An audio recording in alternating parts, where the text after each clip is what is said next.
Bhagavate Vasudevaya.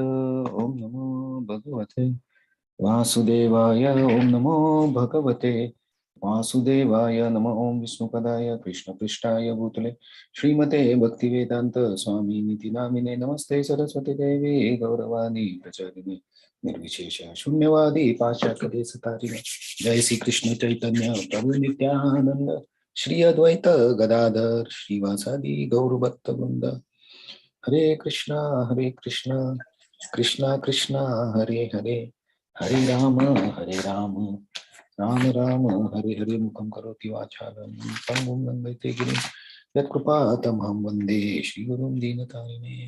So Krishna, concluding this chapter now, and his discussion about the demonic and the divine nature. So Krishna explained in the last couple of verses about the three gates: lust, anger, and greed. So those who are away from this, they can do spiritual activities, and those who do activities out of this lust, anger, and greed, they degrade themselves, the soul. So here Krishna tells about why we should act, why our activity should not be based on lust, anger, and greed. Okay, ya shastra vidhim utsrija. Ya Shastra Vidhim Utsriya Vartate kamakaratāh Vartate Kamakarataha nasa siddhim avapnoti Nasa Siddhim Avapnoti na sukham na param gatim. Na Sukham Na Param Gatim. Hey, please stand. Ya Shastra Vidhim Utsriya Vartate Kamaka Karataha Nasa Siddhim Avapnoti Na Sukham Na Param Gatim.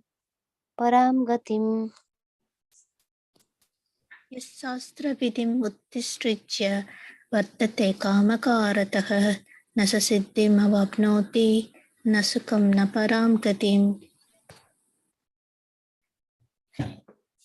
Okay. So translation and purport. He who disregards scriptural injunctions and acts according to his own whims attains neither perfection nor happiness nor supreme destination. Purport. As described before, Shastra Vidya or direction of Shastra is given to different castes and orders of human society.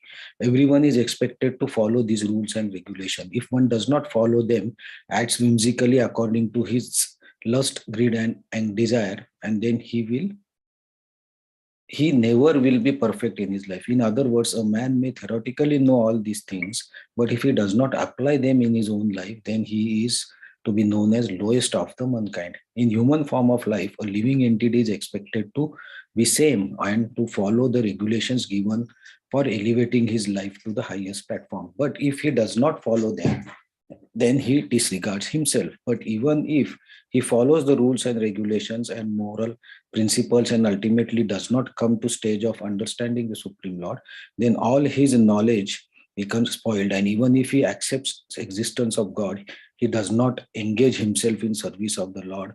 His attempts are spoiled. Therefore, one should gradually raise himself to the platform of Krishna consciousness and devotional service. It is then and there that he can attain the highest perfectional stage, not otherwise. The word kamakartaha is very significant. A person who knowingly violates the rule acts in lust. Okay, he knows that he is forbidden, still he acts. This is called acting whimsically. He knows that this should be done, but still he does not do it.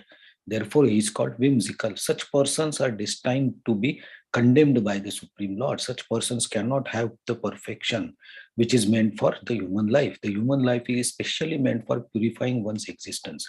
And one who does not follow the rules and regulations cannot purify himself, nor can he attain the real stage of happiness. So, Krishna is explaining why we should act according to scriptures or dharma. And if we don't act according to that, then this is what we call as kama kartaha, acting whimsically, means acting for our own desires. So don't listen to anyone. Don't read Shastra. Don't read the recommendations from Shastra or the seniors or people. Just do what they want to do. So for this, what what Krishna says, they will never attain the perfection, nor happiness, nor supreme destination. So even if the meaning of this is, even if you try to satisfy all your desires, you cannot satisfy them. Plus, you will not attain happiness because the desires will be unlimited, and above that, no supreme destination. Right? So that is Krishna's recommendation. Please follow the Shastra, follow the system. And this is very common. It means when we drive a vehicle in Japan or in India, any country, there are certain rules. We have to follow those rules. And if we don't follow those rules, act the way I want, that will not be accepted by the law. I will be criminal. I will be punished. So it's not only driving, but any part of, like in the train, bus, school, office, everywhere there are rules which need to be followed. And if we don't follow that, we will be punished. And then, of course, if I want to go to certain place from the road, from here to say Shinjuku, and I don't follow the rules, I don't follow the guidelines of the road, and I just take the car and go anywhere, any road, I will not reach the destination. I will go somewhere else. I will end up somewhere else, which is far away from my goal. So if I want to go to Shinjuku by train, and if I take train towards Motoyawata and then to Chiba, wherever I want to go, wherever the train comes, I will go. That way I will not reach my destination of say Shinjuku from vehicle also. So here examples that we discussed are normal day-to-day life examples that is least expected from everyone. And now we are talking about understanding the supreme or attaining the supreme perfection. So how supreme perfection can be achieved without following any rules and regulations? So if you follow rules and regulations, you will be proceeding towards the goal.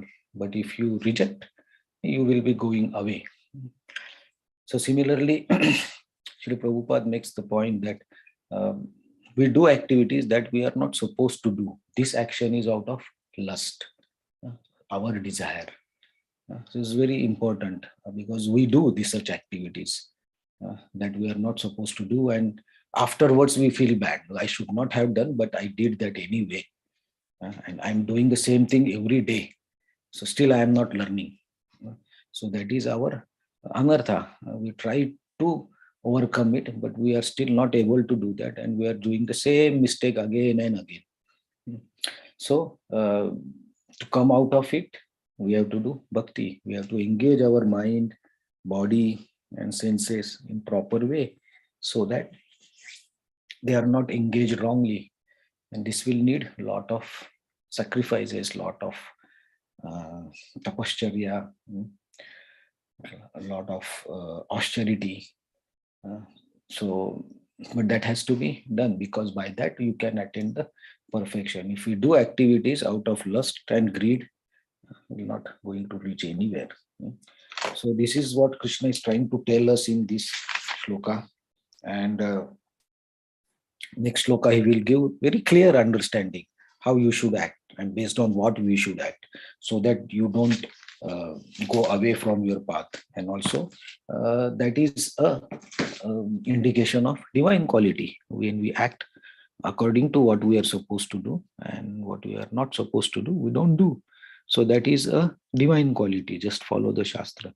So Krishna will tell a little bit more details about what he's mentioning in this verse in the next verse. So that we will see tomorrow. Okay, Hare Krishna. Any comments? Any questions? Anything?